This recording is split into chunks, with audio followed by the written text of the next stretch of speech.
Here is a fact that might stop you in your tracks. The Ravi River, a waterway that has sustained civilizations for millennia, often runs nearly dry by the time it crosses from India into Pakistan. This isn't just a seasonal dip, it's a profound transformation. It begins as a powerful torrent in the high Himalayas. It becomes a shadow of its former self. Its waters are diverted and consumed long before the journey's end. This stark reality shows the immense pressure on one of South Asia's most critical water sources. The Ravi River is born in a place of immense beauty and raw power. Its life begins in the Barabanghal Valley, a remote and rugged corner of the Kangra district, Himachal Pradesh, high in the Pir Panjal range of the Himalayas. The river is fed not by a single source but by the confluence of two glacial streams, the Bhadal, the Tant Gari. These streams are themselves nourished by the perpetual snows and glaciers that cloak the towering peaks. This is the river in its purest form, a frigid, crystal-clear torrent that cascades down steep, rocky slopes. Its roar echoes through the desolate mountain landscape. The air is thin, the terrain unforgiving, and human presence is minimal. The early journey of the Ravi is a dramatic descent. From its alpine birthplace, it carves a path westward, cutting through the Dhauladhar range. Deep gorges, narrow valleys. For its first 80 kilometers, the river is a wild and untamed force. This high-altitude section is crucial. It gathers much of the volume that will sustain it through the plains.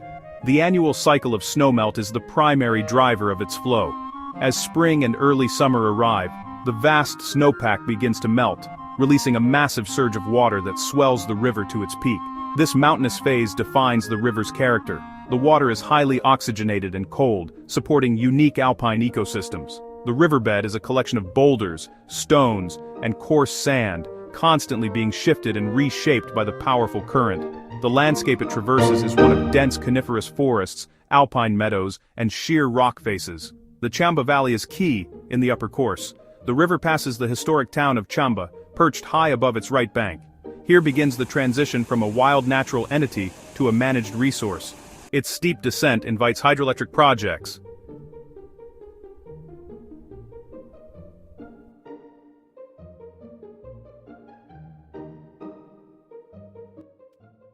Beginning of a new chapter. After bursting forth from the Himalayan foothills, the Ravi River undergoes a fundamental transformation. Its gradient lessens, its speed slows, its path widens as it enters the vast fertile plains of Punjab. Near Madhapur, its role shifts to a vital agricultural lifeline. From carving rock to meandering across flats, it lays down rich alluvium. Over millennia, this silt created a breadbasket for millions. The river's character shifts from erosional to depositional. Banks grow softer. It flows past Pathankot, Gurdaspur, and near Amritsar, shaping lives even beyond direct sight. Canals crisscross the plains, drawing water directly from the Ravi. For about 158 kilometers, the Ravi forms a sensitive, international border between India and Pakistan. Here, major floods can shift the river's course. Upstream water diversions are most palpable along this stretch. Entering Pakistan, the Ravi continues southwest and flows past Lahore. Today, often a trickle compared to history. Further taps for irrigation in Pakistani Punjab reduce in-city flow. After 720 kilometers, it concludes by merging into the Chenab, joining a greater system, one of the 5 legendary rivers of Punjab, the land of 5 waters. The Ravi carries weight beyond its volume.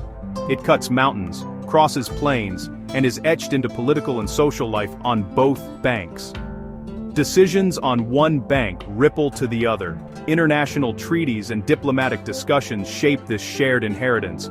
Cooperation is essential even as friction and rising demand complicate management. From pristine source to a final, diminished merger, ancient and urgent at once. The Ravi River, for all its natural power, is one of the most heavily engineered rivers in the region. Its flow is meticulously managed through a series of dams, barrages, headworks. The most significant of these on the Indian side is the Ranjit Sagar Dam, the Thane Dam. Located in Pathankot district of Punjab, just before the plains, it is a massive hydroelectric project and a monument of modern engineering. The dam is a huge earthfill and gravel structure, creating a vast reservoir that impounds the river's flow, storing monsoon and snowmelt for controlled release year-round. The dam's primary purposes are hydroelectric power, irrigation, and flood mitigation. The reservoir is a man-made lake in the Himalayan foothills. Downstream, the next control point is the Madhopur Headworks. It's a barrage that diverts water, not a storage dam. Located where the Ravi debouches onto the plains, it raises the water level to feed the Upper Bari Doab Canal. Begun in the British era and expanded since, the canal network carries Ravi water to fertile lands between the Ravi and Beas. Madhopur is the gateway distributing the river's water across the plains. On the Pakistani side, Balochi and Sidnai headworks manage the remaining flow. Link canals bring Chenab water into the system. These are key parts of the Indus Basin irrigation system. Engineering in concrete and steel has transformed agriculture and reduced floods, but it has also altered natural hydrology, with serious consequences for ecosystems and downstream communities. The Ravi River's personality changes dramatically with the seasons, swinging between a gentle stream and a raging monster. Its flow is dictated by two powerful natural phenomena: the spring snowmelt in the Himalayas and the summer monsoon rains. From late March through June, as temperatures rise, the vast accumulation of winter snow begins to melt, releasing a steady, substantial volume of water. This spring pulse replenishes reservoirs and supports the first crucial irrigation. The period of greatest danger arrives with the monsoon, July to September. Intense rainfall can overwhelm capacity, spiking levels rapidly. When heavy monsoon coincides with late snowmelt, catastrophic flooding peaks. The river turns into a muddy torrent carrying silt, debris, and uprooted trees. In these months, the Ravi threatens towns, cities, and farmlands in its floodplain. Floods destroy crops and damage homes, roads, bridges, and critical infrastructure.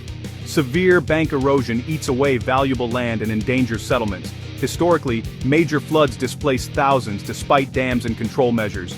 In contrast, October to February brings dramatically reduced flow. The Ravi shrinks, sandbanks and gravel bars emerge.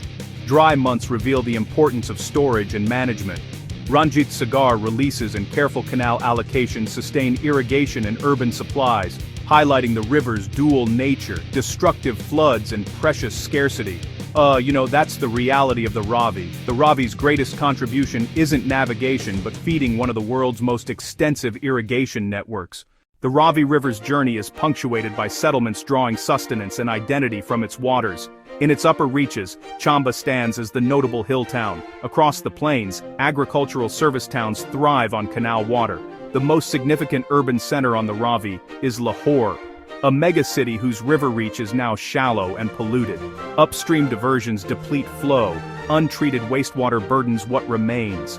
Projects like the Ravi Riverfront Initiative aim to rehabilitate the river, while managing urban expansion. Lahore's stretch is a case study in balancing urbanization, industry, and environmental stewardship. A classic transboundary river, the Ravi sits within the Indus Waters Treaty, brokered to allocate rights and prevent conflict. Sutlej, Beas, Ravi, Indus, Jhelum, Chenab, a basin divided by design. India may use Ravi waters before the border, the legal basis for Ranjit Sagar and extensive Madhopur diversions. While resilient for decades, the treaty still hosts disputes over design and timing of releases. The river entering Pakistan is fundamentally reduced, especially in the dry season. Pakistan compensates with link canals from the Chenab and Jhelum, Marala, Ravi, Bambanwala, Ravi Bedian, to feed its fields. Reduced flows harm fisheries, wetlands, and concentrate pollutants downstream. A treaty prioritizing human allocation pressures ecological needs. From glacial origins to the Chenab, the Ravi embodies modern South Asia. It powered agricultural revolutions and lit cities, a testament to human ingenuity. But development has driven it toward ecological collapse in places. Climate change, population growth, and industrial demand raise the stakes. The future depends on cooperation, innovation, and stewardship.